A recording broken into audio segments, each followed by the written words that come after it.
Я вам сегодня покажу, как с помощью ластика на двухвантурной машине связать вот для этой юбки, в которой уже есть пояс, в который можно такой же вязаный пояс вдеть. Это вот связано репсом, можно связать ластиком. Вот. И мы должны разметить сразу петли, которые должны набирать, чтобы вот сюда поместить вот этот вот пояс. Такой же пояс. Нам нужно для этого 2 фантуры. Вставляем каретку, по которой ставим плотность 0. Здесь вдеваем, здесь вставляем мостик. И также на верхней каретке ставим 0. Плотность по нолям. В данном случае у меня для пояса берется 14 игл на верхней.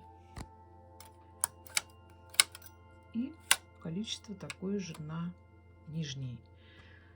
Для того, чтобы был ровный край, значит, на верхней фантуре лицевые иглы должны быть крайними. Сейчас мы будем приступать к заработку. Ну, так называется заработок. Плотность по нолям на обеих каретках. Вот здесь вот, чтобы начать заработок, мы ставим на 2. Это будут более плотные петли. Ну, а дальше мы ничего не трогаем.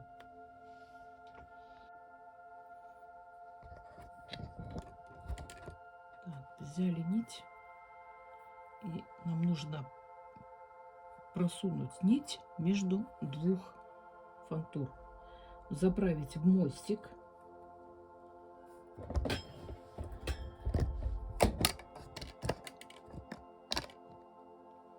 Вот, заправили в мостик. Левой рукой мы держим вот эту вот внизу под фантурами нить, а правой пошли с кареткой справа налево.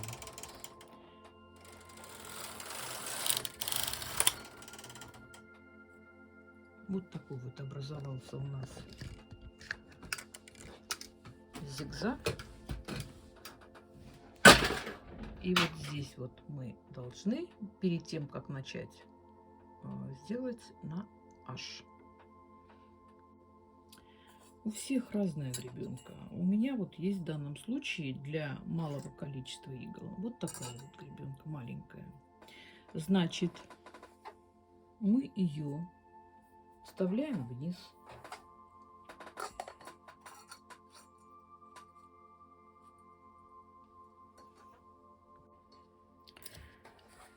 Вот это вот пальчиками держим нить внизу и вставляем гребенку, чтобы она ровно шла. Вот, например, вот представьте, что вот она должна войти вот так ровно.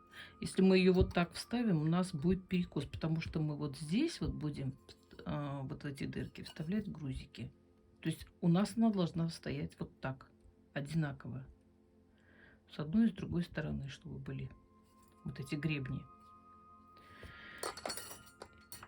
Образовавшийся зигзаг, и вот смотрите, можно вставить вот так. Ну, в общем, правильно вставить, чтобы гребни вошли между зигзагом вот таким образом. Далее берем вот этот вот прутик. Вот такая вот есть петелька, она должна у нас смотреть наверх, когда мы вставляем. Вставили. Вот.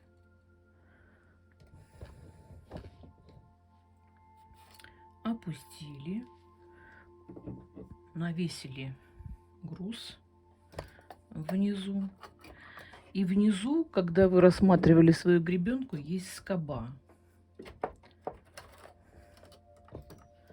Вот за скобу нам надо закрыть, навесить вот эту крайнюю нить. А я вам на примере покажу. Вот видите скоба? Вот скобы. Вот когда вы грузы повесили вот сюда, вот, вам нужно вот за вот эту скобу закрепить нить внизу, чтобы она у вас, ну, оттяжкой была. И вот когда вы все это сделали, вот эта петля, она должна вот так было быть отклонена, чтобы когда вы кареткой двигали, у вас никакое железо не мешало клиньям каретки зацепиться. Каретка сейчас в положении левом, и вот здесь вот на клавишу нам надо утопить для кругового вязания. Ну и все. Ничего не меняя, поехали слева направо. Справа налево. Слева направо. Вот это и называется заработок. Далее на нижней каретке ставим вашу плотность. У меня тонкая нить, достаточно прям тонкая, 750 метров, а то 800 в 100 граммах. Теперь возвращаем кулачковый рычаг, по-моему, называется. Клавиши все ставим в ряд, то есть убираем клавишу для кругового вязания. Плотность я ставлю 2, то есть у меня здесь 2 и здесь 2, и все. Значит, и обязательно счетчик по нолям. Вот отсюда и начинается наше вязание, которое нам надо фиксировать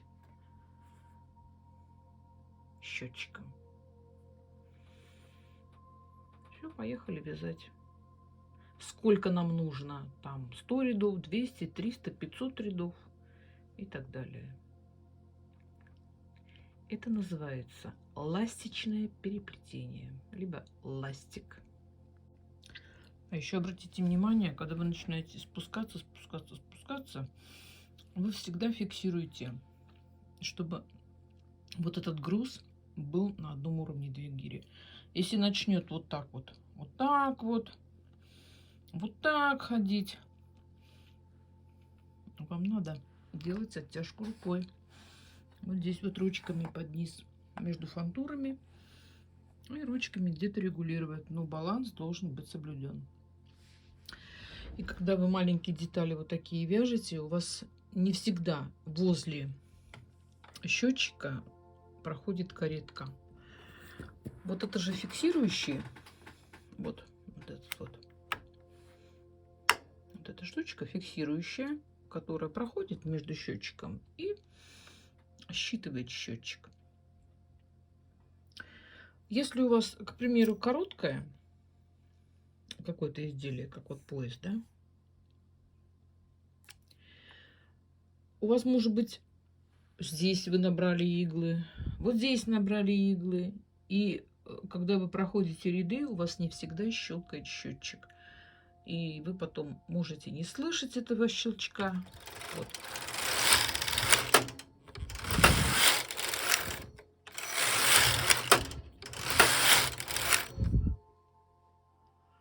Поэтому даже маленькие изделия, если вы вяжете, лучше у центра, чтобы каретка проходила и считывались ряды.